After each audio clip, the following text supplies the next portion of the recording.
नमस्कार मैत्रिणींनो, सर्वांना एकादशीच्या हार्दिक शुभेच्छा।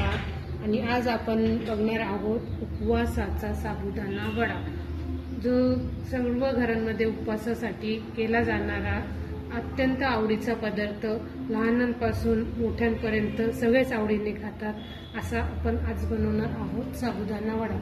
त्यासाठी आपण घेतलेले आहे 1 वाटी रात्री भिजवून ठेवलेला साबुदाणा, शेंगदाणे भाजून त्याचा केलेला कूट, उकडलेला बटाटा, मिरची, कोथिंबीर बारीक केलेली, मीठ, तेल आणि थोडेसे पाणी।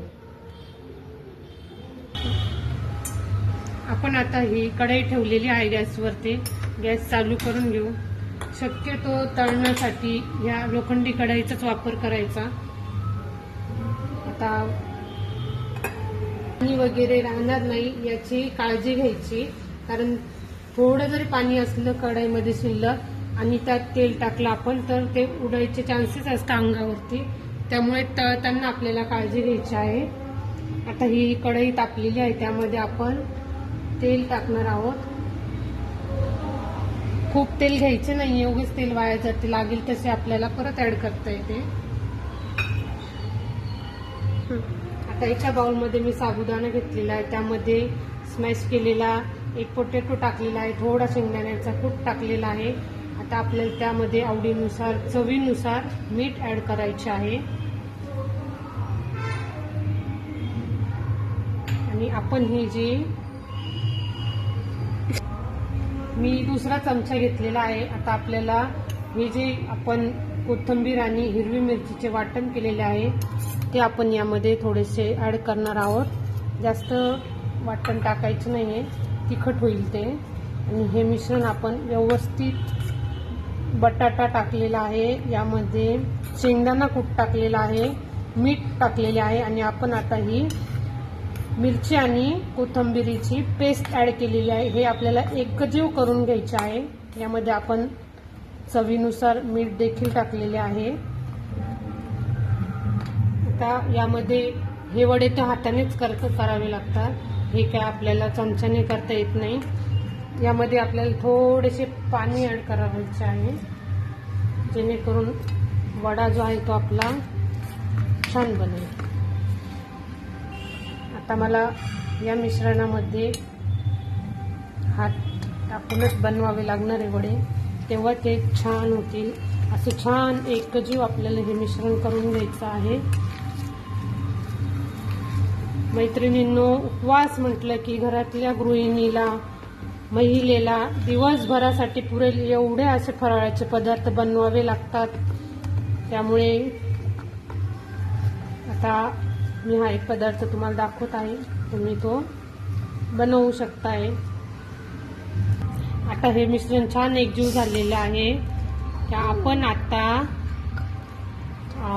वडे बनवणार आहोत। आपलं तेल तापलं आहे की नाही यासाठी आपण आधी थोडंसं या तेलामध्ये टाकू।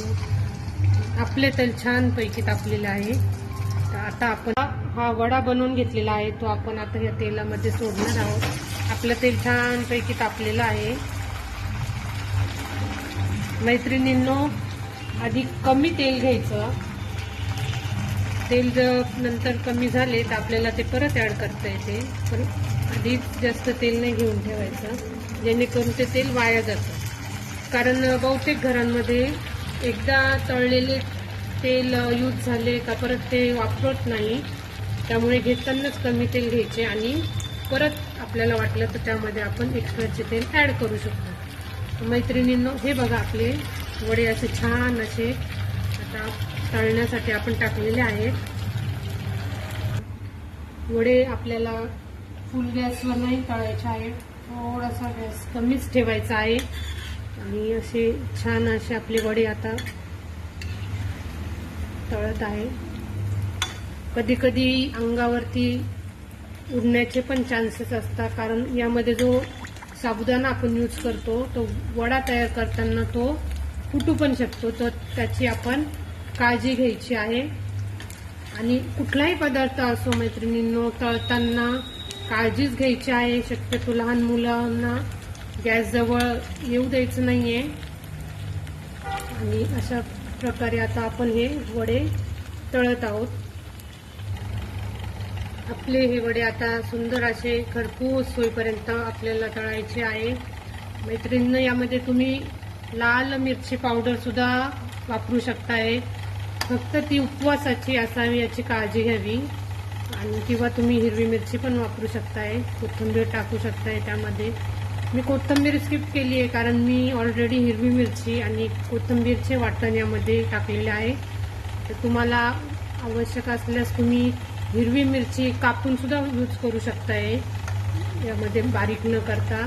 किंवा तुम्ही छोट्या मुलांना जर खाऊ घालणार असाल तर त्यामध्ये हिरव्या मिरचीचे तुकडे आपण काढून टाकू शकतो.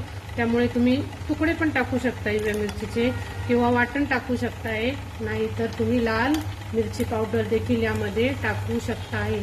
कोणी कोणी यामध्ये जिऱ्यांचा सुद्धा वापर करतं, पण मी शक्यतो जिरे वड्यांमध्ये टाकत नाही.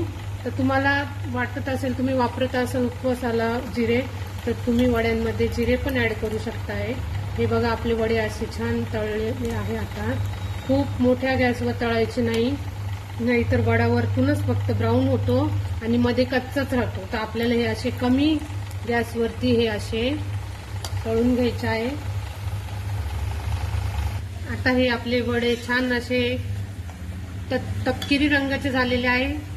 तर ते आपण आता एका प्लेटमध्ये काढून घेणार आहोत. तर हे वडे काढून घेणार आहोत.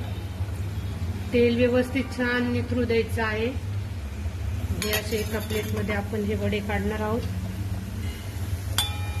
तर मैत्रिणींनो, मी याच प्रकारचे अजून वडे तयार करून घेते. आपला व्हिडिओ मला खूप लांबवायचा नाही आहे, तोपर्यंत मी बाकीचे वडे तळून घेते. तर मैत्रिणींनो, मी अजून हे असे वडे टाकून घेतलेले आहे आणि ते तळण्यासाठी थोडा वेळ लागत आहे. त्यामुळे थोडा वेळ मी आता हे तळून घेते आणि मग पुढची रेसिपी नाही, पुढे मी काय बनवलं आहे ते मी तुम्हाला सांगते. आपल्याला हे वडे शेंगदाणा, दही यांची चटणी बनवून त्याबरोबर सर्व करायचे आहे. तर मी आता हे वडे तळतो मैत्रिणींनो, चटणी बनवून घेते. तर मैत्रिणींनो, हे बघा, अशा पद्धतीने आपले हे वडे झालेले आहेत. साबुदाणा वडा उपवासाचा. ही जी मी चटणी बनवली आहे यामध्ये मी दही, थोडी हिरवी मिरची, कोथिंबीर, मीठ, साखर आणि थोड्या प्रमाणात पाणी हे मिक्सरमध्ये वाटून घेतलेलं आहे. तुम्हाला वाटलं तुम्ही याला तेलाची जिरे टाकून फोडणी देऊ शकताय, पण मला तेलाचा अति वापर करायचा नाही. ऑलरेडी आपण हे तेलामध्ये तळलेले वडे आहेत, त्यामुळे मी ही चटणी भाजलेल्या शेंगदाण्याची चटणी ही दही टाकून बनवलेली आहे. गोड आंबट, जी माझ्या मुलांना फार आवडते, तुमच्याही मुलांना फार आवडेल आणि तुम्हालाही आवडेल. तर तुम्ही ही चटणी बरोबर हे वडे सर्व करू शकता. आता मी तुम्हाला एक वडा फोडून दाखवते. छानपैकी टम्म असे फुगले आपले वडे. हे बघा, आतून पण एकदम व्यवस्थित तळलेला गेलेला आहे, जेणेकरून पोट पण दुखणार नाही. आणि अशा पद्धतीने आपण आज हा साबुदाणा वडा चटणी बरोबर ही झक्कास अशी रेसिपी बनवलेली आहे. तर मैत्रिणींनो, ही तुम्ही नक्की ट्राय करा. आज तुम्हाला थोडासा माझा चॅनलचा थोडंसं जे शूटिंग व्हिडिओ केलेला आहे तो वेगळा वाटत असेल, कारण मी आज माझ्या आईच्या घरी आलेली आहे आणि आज तिच्या किचनमध्ये मी हे रेसिपी उपवासाची तुमच्या सर्वांबरोबर शेअर केलेली आहे. तर तुम्ही ही रेसिपी नक्की ट्राय करा. माझ्या चॅनलला सबस्क्राईब करा, शेअर करा आणि लाईक करायला अजिबात विसरू नका. तर हे आपले साबुदाणा वडे आता मुलांना देण्यासाठी आणि आपल्या खाण्यासाठी तयार आहेत. पण याआधी देवाला नैवेद्य दाखवण्याला अजिबात विसरू नका. मुलींनो, चला आता तुम्ही हे रेसिपी तयार करा. थँक्यू.